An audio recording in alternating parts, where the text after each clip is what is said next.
Hello everyone, welcome to एस्मेट exam study. मैं विजय ठाकुर अपने चैनल पर आप सभी का स्वागत करता हूं। आज की हमारी क्लास डीएलएड सेकंड सेमेस्टर 8 जनवरी से जो एग्ज़ाम लगा है उसका एक सब्जेक्ट है प्रारंभिक शिक्षा के नवीन प्रयास का एक टॉपिक है प्रारंभिक शिक्षा के विकास हेतु संचालित कार्यक्रम एवं परियोजना। उसके अंतर्गत कुछ सरकार की परियोजना है जो कि गुणवत्ता सुधार के लिए, शिक्षा गुणवत्ता सुधार के लिए चलाए गए थे। तो उसी को हम देखेंगे, कवर करेंगे। काफ़ी इंपॉर्टेंट है, ये आपके एग्जाम में आएगा ही आएगा। 2 नंबर में आएगा तो 3-4 पूछे जाएंगे और 1 नंबर में आएगा तो कोई 1-2 पूछे जाएंगे। तो वो मैं आपको बता दूंगा, उतना ही लिखना है। मैं भी बीटीसी से हूँ तो मैं बता सकता हूँ कि आराम से कितना लिखेंगे, कितने में आपको नंबर मिल जाएगा आराम से। बहुत ज़्यादा लिखने की ज़रूरत नहीं है इसमें।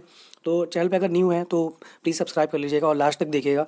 ऐसे ही ये पार्ट 1 है, ऐसे ही आगे के भी पार्ट मैं बना के दूंगा आपको, तो ज़रूर देखिएगा। काफ़ी इंपॉर्टेंट वीडियो है, ये क्लास है और कुछ ना कुछ इसमें फंसेगा ज़रूर आपके एग्जाम में। चलिए देखते हैं। चलिए आज की क्लास स्टार्ट करते हैं। और प्रारंभिक शिक्षा के नवीन प्रयास के अंतर्गत एक टॉपिक आता है जो आपके क्वेश्चन पेपर में जरूर मिलेगा। 2 नंबर, 1 नंबर में 3-4 क्वेश्चन इससे संबंधित जरूर मिलेंगे। जो ये टॉपिक है प्राथमिक शिक्षा के विकास हेतु संचालित कार्यक्रम एवं परियोजना। इसमें मैं बताऊंगा आपको एक चीज़ और भी, कि अगर आपको जैसे कोई परियोजना दे देते हैं, आपको नहीं पता उसके अंदर क्या है, हम क्या लिखे, तो क्वेश्चन छोड़िएगा नहीं। जो मैं ट्रिक बताऊंगा आप वो यूज़ कर दीजिएगा। चलिए स्टार्ट करते हैं। पहला इसमें टॉपिक हम लेते हैं ऑपरेशन ब्लैक बोर्ड। जैसा कि ऑपरेशन ब्लैक बोर्ड 1986-87 में चलाया गया था और ये शिक्षा के बुनियादी ढांचा के व्यवस्था करने के लिए चलाया गया था। जैसे प्रत्येक विद्यालय में कम से कम 2 कमरे हों, चौक हो, डस्टर हो, ब्लैक बोर्ड अच्छा हो, 2 in 1 ऑडियो उपकरण हो। जो बेसिक चीज़ें हैं, जो बुनियादी है। मतलब कई देखेंगे अपने स्कूल बहुत ज़्यादा खस्ताहाल होते हैं, मतलब बने नहीं होते, स्ट्रक्चर बिल्डिंग नहीं होता है, तो उसमें बुनियादी चीज़ें भी नहीं होती है पढ़ाई लिखाई से संबंधित। ब्लैक बोर्ड नहीं होते हैं, चौक नहीं होता, बुक्स नहीं होती। तो उसी की व्यवस्था करने के लिए ऑपरेशन ब्लैक बोर्ड चलाया गया था। और विद्यालय में चौक, डस्टर, कूड़ादान प्रबंधन, टॉयलेट की व्यवस्था हो अलग अलग हो बॉयज़ गर्ल्स के लिए, पानी पीने की व्यवस्था होनी चाहिए वहाँ पे। जो बुनियादी ढांचे के अंतर्गत आता है स्कूल में, हमें हमें क्या यूज़ हो उसके अंतर्गत जो भी है वो व्यवस्था की गई थी ऑपरेशन ब्लैक बोर्ड में। उसके बाद वाद्य यंत्र, ढोलक हो गया, ये सब चीज़ें जहाँ पे होंगी उस वहाँ पे ज़रूरी जहाँ म्यूज़िक चलता है। फिलहाल इन सब चीज़ों की ज़रूरत नहीं होती।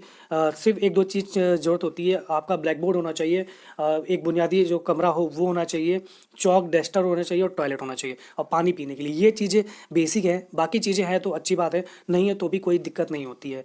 जो मोटा मोटा मैंने कहा है, एक रूम हो पढ़ाने के लिए, चौक, डस्टर होने चाहिए, शिक्षक होने चाहिए अनुपात में, इसमें एक महिला शिक्षक आधे संख्या के बराबर होना चाहिए 50%, और पेयजल की व्यवस्था हो और टॉयलेट की व्यवस्था हो अलग अलग। बस इतना होता है तो आपके लिए व्यवस्था के लिए चल जाएगा।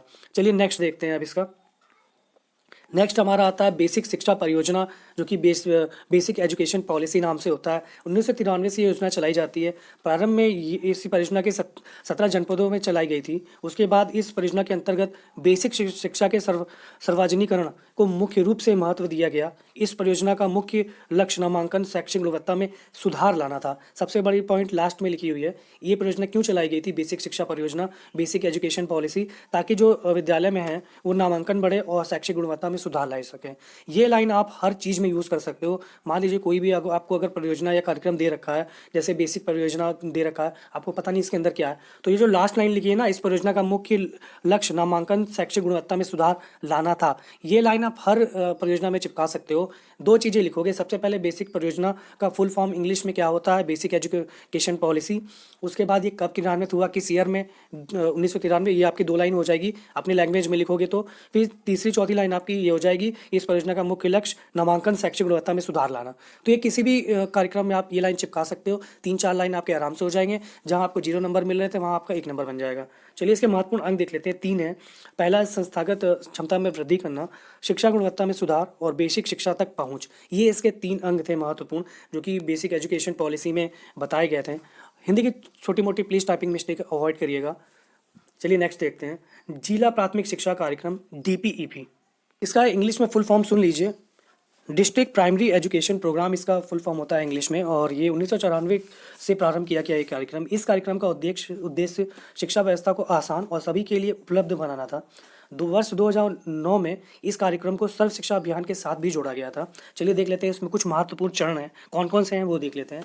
पहला चरण, इसमें 3 चरण मुख्य हैं इसमें। पहला चरण जो 1 है वो पहला चरण है। इस कार्यक्रम का पहला चरण देश के कुल 7 राज्यों में, मध्य प्रदेश, असम, हरियाणा, महाराष्ट्र, कर्नाटक, तमिलनाडु, केरल के चुने हुए 42 जनपदों में संचालित किया गया है इसे। पहले चरण के अंतर्गत बता रहा हूँ मैं। दूसरे चरण में क्या हुआ वो देखते हैं। दूसरे चरण में 7 राज्यों के अलावा गुजरात, हिमाचल प्रदेश, उड़ीसा को जोड़ा गया। साथ ही इन राज्यों के अतिरिक्त 60 जिलों को भी इस चरण में जोड़ा गया। उसके बाद अंतिम चरण में क्या हुआ देखते हैं। जिला प्राथमिक शिक्षा कार्यक्रम के चरण में 42 अन्य जनपदों को भी इसमें जोड़ा गया। तो सबसे बड़ी लाइन इसमें जो लिखी हुई है, इस कार्यक्रम का उद्देश्य शिक्षा व्यवस्था को आसान और सभी के लिए उपलब्ध बनाना था।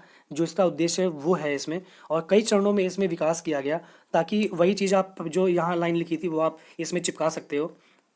जैसे इस परियोजना का मुख्य लक्ष्य शैक्षिक गुणवत्ता में सुधार लाना था। बस यहाँ पे भी एक लाइन इसमें बढ़ा सकते हो आप। ये लाइन रट लो जो मैंने बताई है, बहुत काम की लाइन है। एक बार कोई परियोजना है, आप उस परियोजना को हिंदी में लिख दो, उसके बाद इसका फुल फॉर्म इंग्लिश में ये होता है। ये परियोजना की डेट आपको अगर आसपास पता है तो आप एग्जैक्टली ईयर नहीं पता है तो आसपास लिख दो, जैसे 1994 टू 95 ऐसे, तो उस डेट में आपकी गलत नहीं होगी और एक लाइन आप सब में जोड़ोगे। उसके बाद लास्ट हम देखते हैं कि सेवारत अध्यापकों के विस्तृत अभिविन्यास कार्यक्रम पी मोस्ट इसका फुल फॉर्म मैं बता देता हूँ, आप लोग ध्यान से सुनिएगा। लिखी भी हुई है, programme for mass orientation of school teachers. तो ये इसका फुल फॉर्म है। ये वर्ष 1986 से कार्यक्रम प्रारंभ किया गया था। राष्ट्रीय शिक्षा नीति 1986 की मूल संतुतियों से अवगत कराना इस कार्यक्रम का मुख्य उद्देश्य था। इसके लिए प्रशिक्षण सामग्री का निर्माण 2 भागों में किया गया था। पहला प्राथमिक शिक्षकों के लिए, दूसरा माध्यमिक शिक्षकों के लिए। इसके अंतर्गत देख लेते हैं कि इसकी रूपरेखा क्या थी और क्या इसमें कहा गया। इसके अंतर्गत विद्यालय कक्षा को आकर्षित बनाने पर बल दिया गया। बाल केंद्रित शिक्षा के आधार पर शैक्षिक गुणवत्ता के प्रोत्साहन पर बल दिया गया। पी मोस्ट के अंतर्गत बता रहा हूँ मैं। उसके बाद विद्यालय के लिए उचित भवन की व्यवस्था हो, अध्यापकों प्रशिक्षण सामग्री के संबंध में स्पष्ट सुविधा का उल्लेख किया गया। उसके बाद मत की गुणवत्ता बनाए रखने के उद्देश्य से आपूर्ति किए जाने वाले प्रत्येक मत की मानक निर्धारण किए गए। ये एक आपका सुविधा के लिए है, जो सामग्री है उसी के बारे में बात की जा रही है।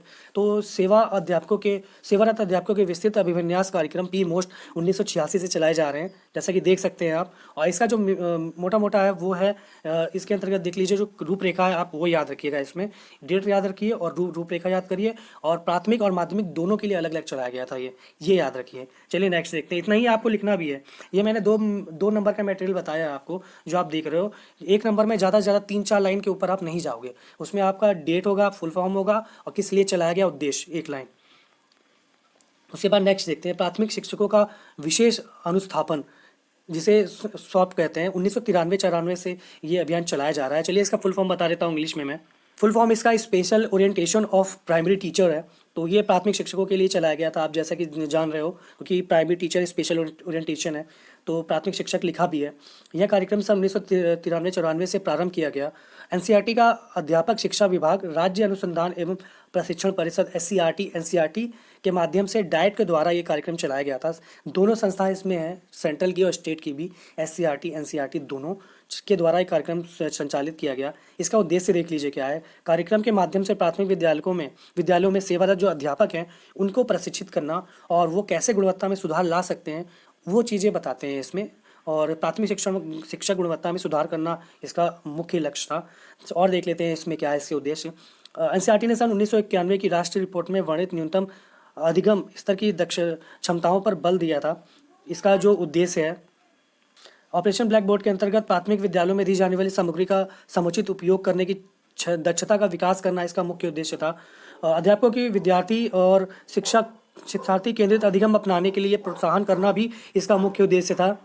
कौशल तथा क्रियाकलाप केंद्रित शिक्षण एवं अधिगम प्रक्रिया में प्रशिक्षण प्रक्रिया को प्रोत्साहन करना भी इसका एक लक्ष्य था, उद्देश्य था।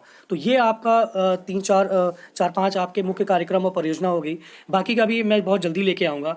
चैनल पर जब तक बने रहिए, न्यू तो सब्सक्राइब कर लीजिएगा। ऐसे ही मैं कई पार्ट में आपको परियोजना दूंगा जो एग्जाम से पहले आप एक बार देख लेंगे तो आपका हो जाएगा। 3 से 4 नंबर में आपको मिलेगा, क्योंकि ये पेपर भी ज़्यादा नंबर का आता है तो आपको ये मिलेगा ही मिलेगा। 2 नंबर में मिलेगा या 1 नंबर में मिलेगा। 3-4 क्वेश्चन आपके बनेंगे, इससे लगभग मान के चलिए 10 नंबर का मटेरियल है ये।